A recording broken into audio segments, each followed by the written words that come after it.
up, guys? Good to see everyone here. We're doing this for our Zoom family, our Rhalan Gracie team members.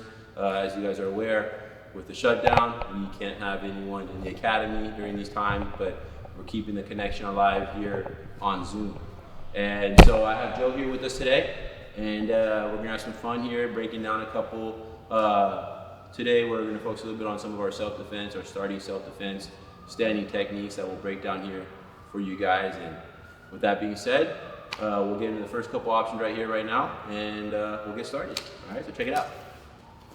All right, so first situation we're going to talk about here today, okay, is one of our favorites in the curriculum. It's the counter to an overhand right, okay, overhand right punch, also known as a sucker punch, okay. A very common technique used to start an altercation or a violent, confrontation. One of the most common ways to start the fight. So these are one of the first techniques that we learn in the curriculum to better prepare us for an altercation that might happen on the street, right? So I'm the attacker, okay? And let's say this is, the Jiu-Jitsu practitioner, okay? He's not gonna react right now. First, I'm just gonna demonstrate how this might happen, right? It would probably happen from a situation here of this kind of distance where, they're not reaching out for you, but they feel like if they were to reach out, they would be able to touch you, right? They have to be in range. So anytime the guy starts to get in this kind of range, be wary, right? Be watchful, especially if it's over a disagreement or an altercation, okay? This is already something that needs to be accounted for. Now, one of the common tells, okay, of an altercation is reading their body language, okay? So if the person is standing very straight here, it's hard to really develop any knockout power, okay? But if he's gonna throw somewhat of a sucker punch, you'll notice his body weight kind of get loaded for that sucker punch, okay? So what's one of the tendencies? One of the tendencies is you'll start to see him blade a little bit. He'll blade that shoulder back a little bit, kind of cocking that shoulder back, which in boxing is a very telegraphic move, right? It's not very technical form of boxing, but this is a very common street self-defense scenario, okay? So anytime you start to notice the guy loading up that weight, okay, you can prepare for a sucker punch coming in, okay? So I'm gonna be the Jiu-Jitsu practitioner to start things off. I'm gonna have Joe here motion this attack, and we'll show how we're gonna defend it here.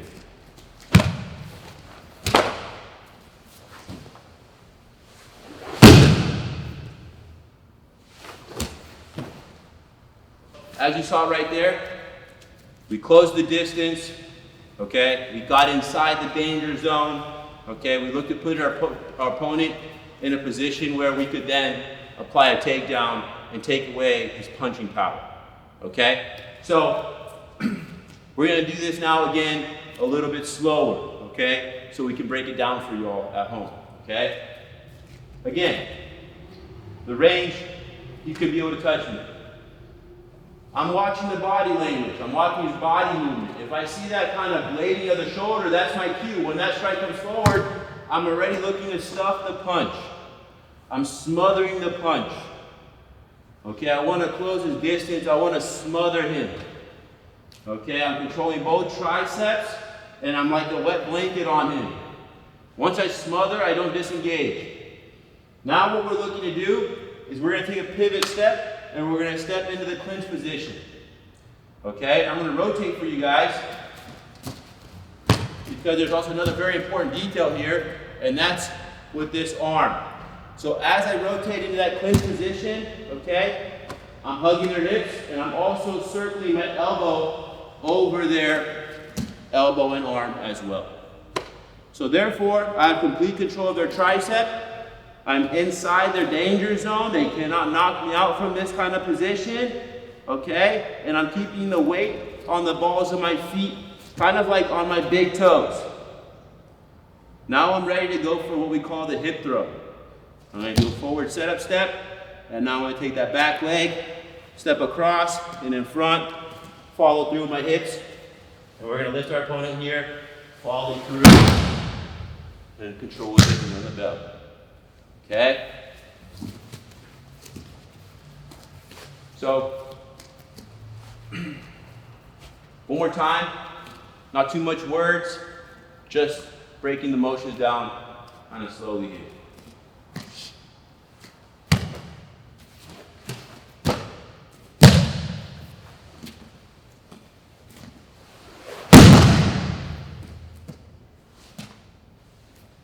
All right. So usually how we practice this will be increments of 10, okay? Since this is for our Zoom members, we're not really 100% sure that everyone will have the nicest and most softest mats at their house, okay? Or maybe they don't have all the space for you to do, you know, full 100% takedowns.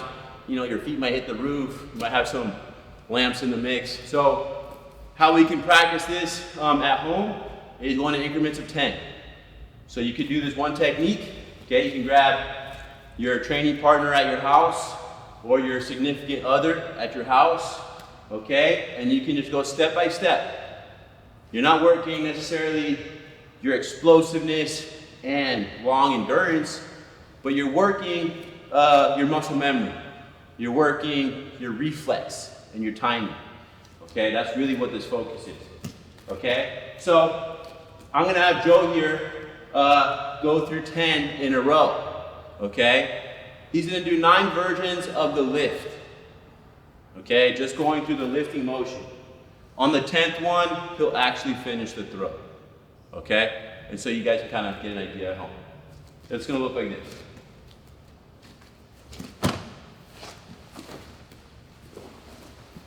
One.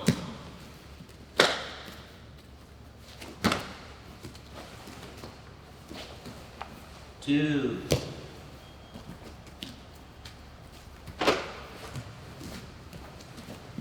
3.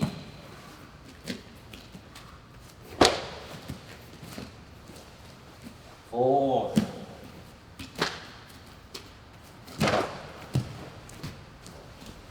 5.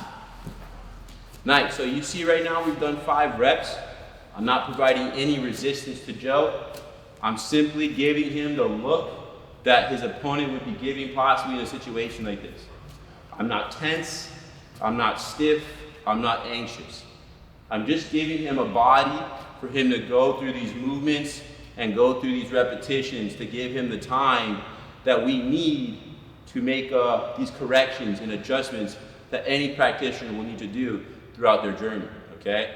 So we're gonna go 6 through 9, and then he's gonna throw me on the 10th one. So we're on number 6 now, here we go. 6.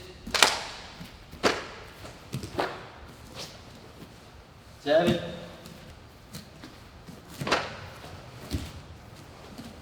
8.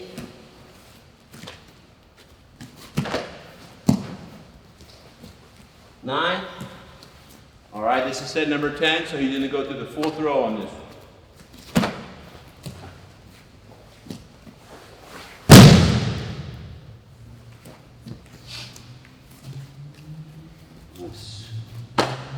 All right, guys, so that's a little breakdown of our punch block hip throw technique from the stance self-defense position. Thank you all for joining us.